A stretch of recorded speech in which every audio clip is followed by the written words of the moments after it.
नमस्कार, सुप्रभात, बहुत स्वागत है आपका नमस्ते बिहार में। आपके साथ बड़ी खबर मुंगेर से, जहां गड्ढे में एक पिकअप वैन गिरी है। हादसे में 30 से 35 मजदूर जख्मी बताए जा रहे हैं। घायलों में 4 की फिलहाल गंभीर है। शेखपुरा की ओर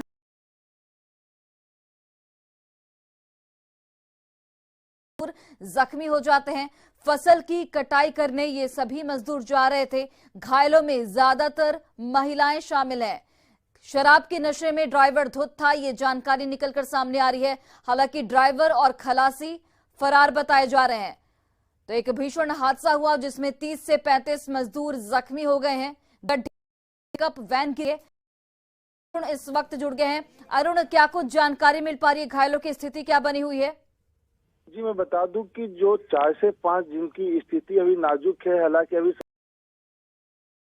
है, लेकिन डॉक्टरों का कहना है कि अगर आवश्यकता हुई तो उनको कहीं बेहतर भागलपुर या पटना उनको भेजा जाए। घटना घटी है जो हमने भी वहाँ पे 5 से 6 घायलों से बात की। उन्होंने सबने कहा कि वो जो ड्राइवर था उनको कई बार मना किया गया कि आपने पी रखी है, इसलिए आप डरना। उन्होंने कहा कि मैं सही सलामत पहुंचा दूंगी। और हाल यह हुआ कि ये एक जो है बहुत बड़ा हादसा हो गया। हालांकि अभी तक इस हादसे में कोई जी। चलिए, बहुत बहुत धन्यवाद तमाम जानकारियों के लिए।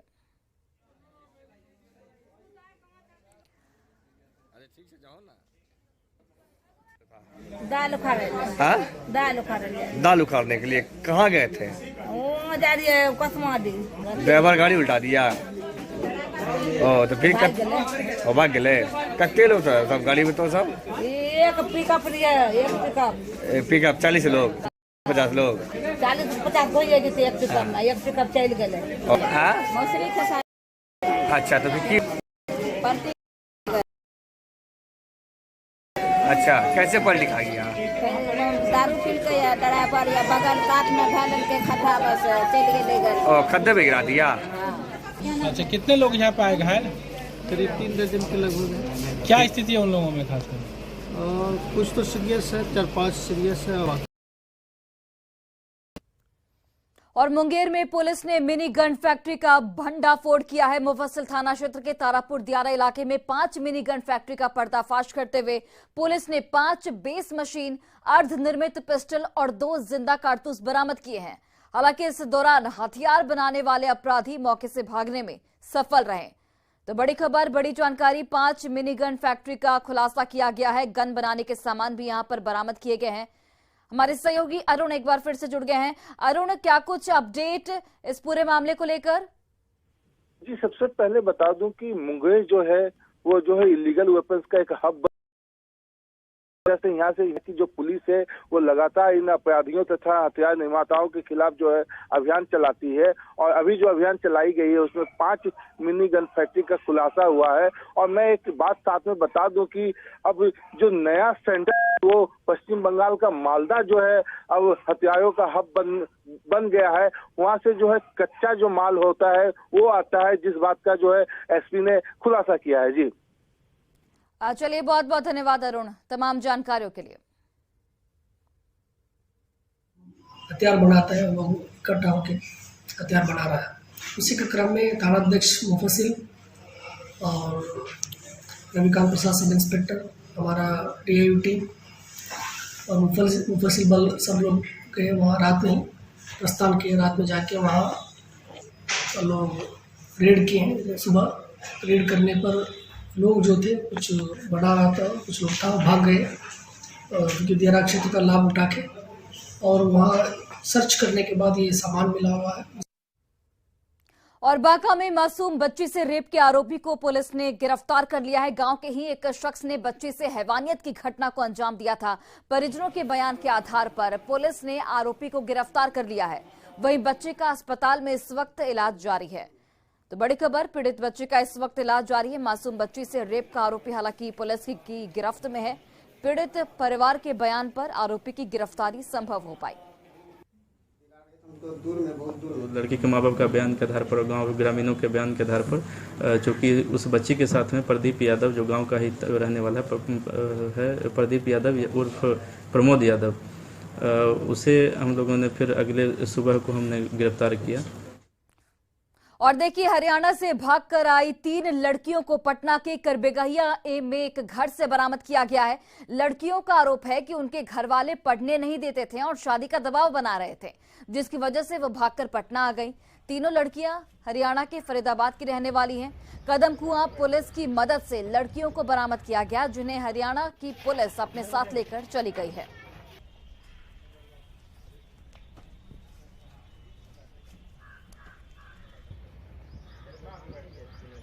हम लोग फरीदाबाद से आए हैं, हरियाणा से। क्यों घर से क्यों भागे? घर वालों बहुत फोर्स करते हैं शादी के लिए, पढ़ने नहीं देते, मेरा पढ़ाई छुड़वा दिया, काम पे लगा दिया, मुझे कोई शर्म छेड़ के भी जाता तो वो ये बोलते हैं इस बात को दबा लो, हमारी बदनामी हो रही है। क्यों? हमें पढ़ने का हक नहीं है, हम अपनी लाइफ जी नहीं सकते। अगर मैं लड़कियों से भी मिलती हूँ तो भी मुझे मारा जाता है, तुम इनसे क्यों मिल रही हो?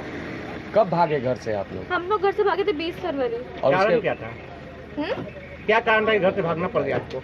बहुत फोर्स करते थे, मैं कुछ करना चाहती हूँ इसलिए मैं अपनी फ्रेंड्स के साथ आई थी, अपनी बहनों के साथ आई थी। क्या कुल कितनी लड़कियां आप लोग फरीदाबाद से भागी? हम 3 ही हैं। 3 भागे। और यहाँ पटना कब पहुँचे? पटना हम पहुँच गए थे 3 बजे। फिर यहाँ आज से कितने दिन पहले? आज से 9वां दिन है हमें। और कदमकुआं थाना के पुलिस अधिकारियों एवं कर्मियों के सहयोग से उक्त तीनों भागी हुई लड़कियों को बरामद किया गया। बरामदगी के पश्चात हरियाणा पुलिस यहाँ से अपने साथ हरियाणा फरीदाबाद लेकर चली गई है। और बिहार के शिक्षा मंत्री चंद्रशेखर ने एक बार फिर रामचरितमानस को लेकर विवादित बयान दिया है। चंद्रशेखर ने कहा कि रामचरितमानस में थोड़ा कचरा है, जिसे साफ करने की जरूरत है। चंद्रशेखर के इस बयान का बीजेपी के साथ किया है, शर्मनाक बताते हुए शिक्षा मंत्री को बीमार तक करार दे दिया। रिपोर्ट देखिए आप। कचरा को हटाओ, मगर कचरा हटाने में मुफ्त मत फेंकना। रामचरितमानस को पहले समाज को तोड़ने वाला ग्रंथ बता चुके बिहार के शिक्षा मंत्री चंद्रशेखर ने एक बार फिर मानस को लेकर विवादित बयान दिया है। कचरे है रामचरितमानस में, कचरा को हटाओ, मगर कचरा हटाने में। चंद्रशेखर ने कहा कि रामचरितमानस में थोड़ा कचरा है, जिसे साफ करने की जरूरत है। साथ ही उन्होंने ये भी कहा कि मानस में कई ऐसे दोहे हैं जिस पर वो आगे भी सवाल खड़ा करते रहे। मैं ये मानता हूं कि जो आपत्तिजनक अंश है, जिस जो डॉक्टर लोहिया ने भी कहा है कि कुछ कचरे हैं रामचरितमानस में, कचरा को मगर कचरा हटाने में। भाई जब डॉक्टर लोहिया से हम बड़े आदमी है क्या? डॉक्टर भीमराव अम्बेडकर से बड़े आदमी है। रामायण मेला लगाते थे डॉक्टर लोहिया, लेकिन उन्होंने जो अपने किताब में लिखा है बहुत अच्छी चीजें हैं। लेकिन रामायण मेला लगाने योग्य है, मगर कुछ कचरा को उसमें से हटाना चाहिए। मुख्यमंत्री आपके इस बयान से सहमत नहीं दिखते हैं? वो आप पूछिए ना, वो आप पूछिए, आपको लगता होगा, हमें तो नहीं लगता। लेकिन जदयू और मुख्यमंत्री के लोग सहमत नहीं है। अरे आपको लगता होगा, हमको तो नहीं दिखता। मानस को लेकर शिक्षा मंत्री चंद्रशेखर के विवादित बयान पर बिहार के सियासत गर्म है। चंद्रशेखर के बयान पर उनके अपनों ने आरजेडी सहयोगी डॉक्टर संजीव कुमार ने इसे चीप पब्लिसिटी के लिए दिया गया बयान बताया, साथ ही उन्हें बीमार भी बता दिया। कहते हैं ना, मेडिकल साइंस में एक अटेंशन सीकिंग सिंड्रोम होता है, पर्सनैलिटी डिसऑर्डर के अंदर आता है साइकेट्रिक केस में। तो ऐसा कुछ उल्टा काम करो कि सबका निगाह आपकी तरफ आए, तो यही उद्देश्य से वो कर रहे हैं और दूसरी कोई बात नहीं है। यही उद्देश्य है उनका। शर्मनाक है हो करके कैसे अनाप शनाप शिक्षा मंत्री हैं। ऑब्वियसली मैं तो बोला कि ये बहुत शर्मनाक है, मैं घोर निंदा करता हूँ इनका। और ये जो भी है, मतलब कि जो सच्चे हिंदू हैं सब निंदा करेंगे इसका। मानस पर शिक्षा पर आरजेडी और बीजेपी ने भी शिक्षा मंत्री पर मानस का अपमान करने का आरोप लगाया है और साथ ही सीएम नीतीश कुमार से उन्हें मंत्रिमंडल से बाहर निकालने की मांग की है। ये बहुत दुर्भाग्यपूर्ण है और पूरे देश ग्रंथ है, उस पर इस तरह की बात करना ये बताता है कि शिक्षा मंत्री सही में अशिक्षा मंत्री के रूप में लोगों के बीच भ्रम फैला रहे हैं। और ऐसे मंत्री को सरकार में माननीय मुख्यमंत्री जी से भी आग्रह है कि रहने का कोई अधिकार नहीं है, जो समाज में गलत संदेश फैला रहे हैं। इससे पहले भी विवादित बयान देकर शिक्षा मंत्री चंद्रशेखर ने नीतीश सरकार की फजीहत करा चुके हैं। अब उनके सरकार की मुश्किलें सकती हैं। कचरे हैं रामचरितमानस में, कचरा को हटाओ, मगर कचरा हटाने में मोटी मत फेंको। न्यूज़ 18 के लिए पटना से शैलेंद्र कुमार की रिपोर्ट। तो बिहार की बड़ी शिक्षा मंत्री पर उनके बयानबाजी कहीं से भी उचित नहीं है, तो विपक्षी बीजेपी ने भी चंद्रशेखर की मानसिक स्थिति खराब होने की बात कही है। बिहार के माननीय शिक्षा मंत्री द्वारा रामचरितमानस के ऊपर की जा रही टिप्पणियां स्वीकार्य नहीं है। रामचरितमानस सनातन धर्म का एक प्रामाणिक ग्रंथ है और भी बेजा टिप्पणी से सनातन धर्म की भावनाएं आहत होती हैं। महागठबंधन की सरकार में किसी भी जिम्मेदार पद पे बैठे हुए व्यक्ति को इस बात की इजाजत नहीं दी जाती है कि वो ऐसी कोई भी बात करे जिससे किसी भी धर्म या संप्रदाय की भावनाएं आहत हो। उसको टीआरपी खाने का शौक है। जल्दी ही वह बताएंगे कि धरती का शेप कैसा है, जल्दी वह बहुत सारी चीजें बताएंगे। जिस आदमी की आदत कचरे को अपने मस्तिष्क में ग्रहण करने की हो, यह बिहार का दुर्भाग्य है कि वैसा कचरा दिमाग वाला व्यक्ति बिहार का शिक्षा मंत्री है। और इधर पटना पहुंचे धर्मगुरु रामभद्राचार्य ने रामचरितमानस पर शिक्षा मंत्री चंद्रशेखर के बयान को गलत करार दिया है। रामभद्राचार्य ने कहा कि वे पूरी तरह से गलत व्याख्या कर रहे हैं। जो लोग ऐसी बातें कर रहे हैं वे रामचरितमानस के बारे में कुछ नहीं जानते और जिन्हें भी संदेह हो वो हमसे आकर मिले। जो लोग कह रहे हैं वे रामचरितमानस का क ख ग घ भी नहीं जानते। मैं प्रतिज्ञा पूर्वक कह रहा हूँ कि एक भी अक्षर रामचरितमानस में गलत नहीं है। व्याख्या उसके लोग नहीं समझ पा रहे हैं और चंद्रशेखर जी को तो रामचरितमानस कुछ आता जाता नहीं। सर, आपको लग रहा है कि बिहार में रामचरितमानस को लेकर राजनीति की जा रही है या कुछ किया जा रहा है धर्म के नाम पर? भयंकर राजनीति की जा रही है, तोड़ा जा रहा है, अपमान किया जा रहा है रामचरितमानस जी का और राम जी का।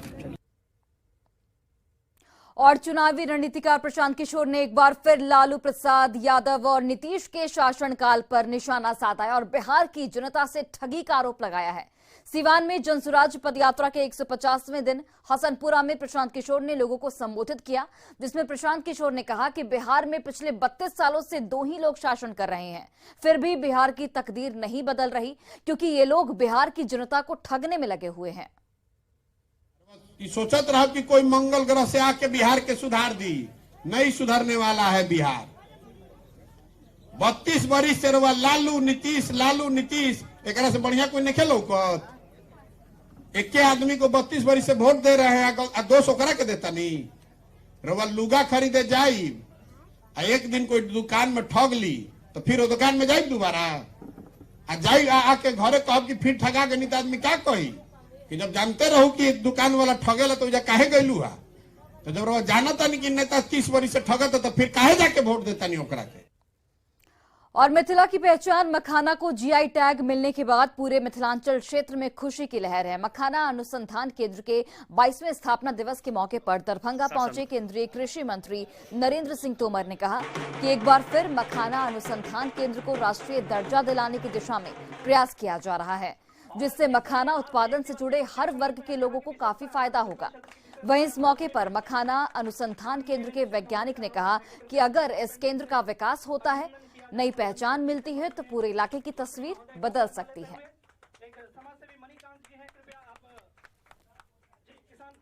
चाहिए मखाना को जियो टैग मिल गया है, इसके लिए यहाँ के सभी किसानों को हृदय से बहुत बहुत बधाई देता हूँ। और गोपाल ठाकुर जी लगातार इस बात के लिए भी प्रयत्न करते रहे हैं कि मखाना की खेती को बढ़ावा मिले और मखाना केंद्र जो यहाँ है इसको राष्ट्रीय केंद्र का दर्जा मिले। तो निश्चित रूप से मैं आज यहाँ आया हूँ और मखाना का ये केंद्र नेशनल स्तर का केंद्र बने, इसके लिए संपूर्ण प्रयत्न किए जाएंगे। होता है इसका पुनर्स्थापन फिर से होता है राष्ट्रीय मखाना अनुसंधान केंद्र के रूप में, तो जाहिर है यहाँ एक अलग फंड होगा, इसका एक निदेशक महोदय यहाँ अलग होंगे और तमाम तरह की जितनी सुविधाएं होती है, भौतिक संरचनाओं के लिए जितनी सुविधा होती है या शोध के विकास के लिए जितनी सुविधा होती है, तकनीकी प्रसार के लिए जितनी सुविधाएं होती है, वो सुविधाएं बढ़ जाती है, हमारी विजिबिलिटी भी बढ़ती है। तो इस तरह की बात हुई है आज। और अगली खबर सासाराम से, जहां प्रतापगंज स्थित जक्खी सईद इलाके में एक कबाड़ी की दुकान में भीषण आग लग गई, जिसमें काफी नुकसान हुआ है। जानकारी मिल रही है कि अगलगी की इस घटना के बाद मौके पर अफरा तफरी का माहौल बन गया। दमकल की गाड़ी भी मौके पर पहुंची, लेकिन आग इतनी भयावह थी कि उस पर काबू पाना मुश्किल हो रहा था। हालांकि बाद में दमकल की टीम ने कड़ी मशक्कत के बाद स्थानीय लोगों की मदद से आग पर काबू पा लिया। तस्वीरें आप देखिए, कबाड़ी की दुकान में भीषण आग लगी और ये आग इतनी भयावह थी, इतनी तेज थी इसकी लपटें कि काफी मशक्कत करनी पड़ी यहाँ पर दमकल की गाड़ियों को। हालांकि ग्रामीणों की मदद से इस आग पर काबू पा लिया गया है।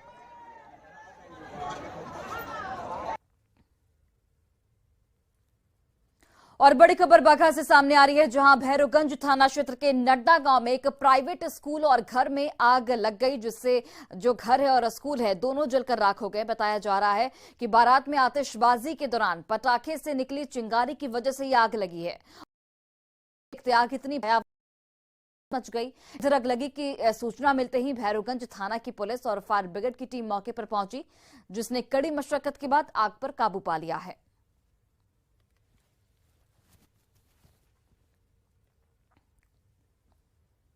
और जमुई में विजन का आयोजन किया गया। सांसद राजीव प्रताप रूडी भी शामिल हुए। इस कार्यक्रम में बिहार के विकास पर चर्चा की गई, साथ ही बिहार के गौरवपूर्ण इतिहास और बिहार के लोगों को सम्मान दिलाने पर मंथन किया गया।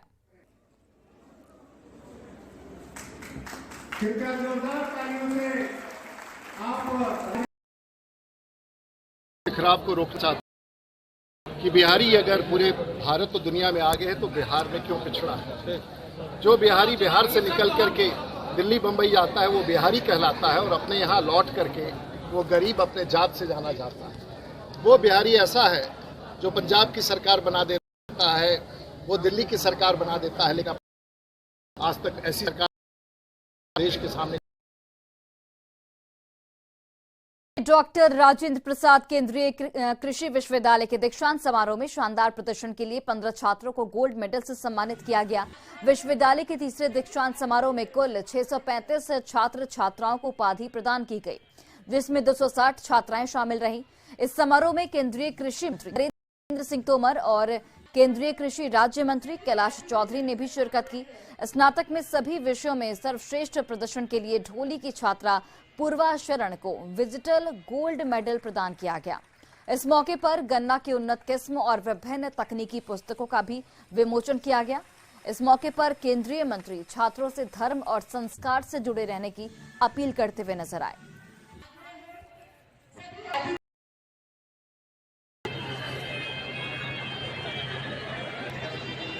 जब इस प्रधानता पर प्रहार करने की कोई कोशिश करेगा और सब लोग अपने व्यक्तिगत जीवन में भी अनुभव करते होंगे, जब हम इस धर्म रूपी धारणा को अपने स्वार्थ, गुस्से में और किसी कारण से उल्लंघन करने की कोशिश करते हैं तो हमारी प्रगति का रास्ता रुक जाता है।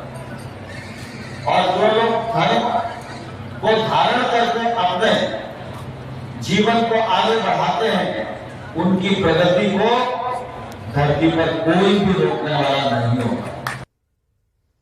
और देखिए, आरा में खाद्य प्रसंस्करण उद्योग मंत्रालय भारत सरकार की ओर से बिहार मिलेट्स प्रदर्शनी एवं सम्मेलन का आयोजन किया गया। 2 दिवसीय कार्यक्रम का केंद्रीय मंत्री पशुपति कुमार पारस ने उद्घाटन किया। रमना मैदान स्थित वीर कुंवर सिंह स्टेडियम में 28 फरवरी से 1 मार्च तक प्रदर्शनी चलेगी। इस प्रदर्शनी में किसान और सूक्ष्म और लघु उद्योग से जुड़े लोगों ने फूड प्रोसेसिंग स्टॉल लगाए हैं। माननीय प्रधानमंत्री जी के प्रयास से 2023 में पूरे वर्ल्ड बेसिस पर, विश्व के स्तर पर लगभग 70 देश इसमें सम्मिलित होंगे। दिल्ली के प्रगति मैदान में इसका प्रदर्शनी लगाया गया है। इसलिए अपने देश के लिए, खास करके बिहार के लिए बहुत ही लाभदायक है और हम लोग का प्रयास है कि पूरे देश में इसी तरह का शिविर लगा करके हम लोग किसान को प्रोत्साहित करें और जागरूक बनाएं। और फिलहाल इस बुलेटिन में बस इतना ही। आप देखते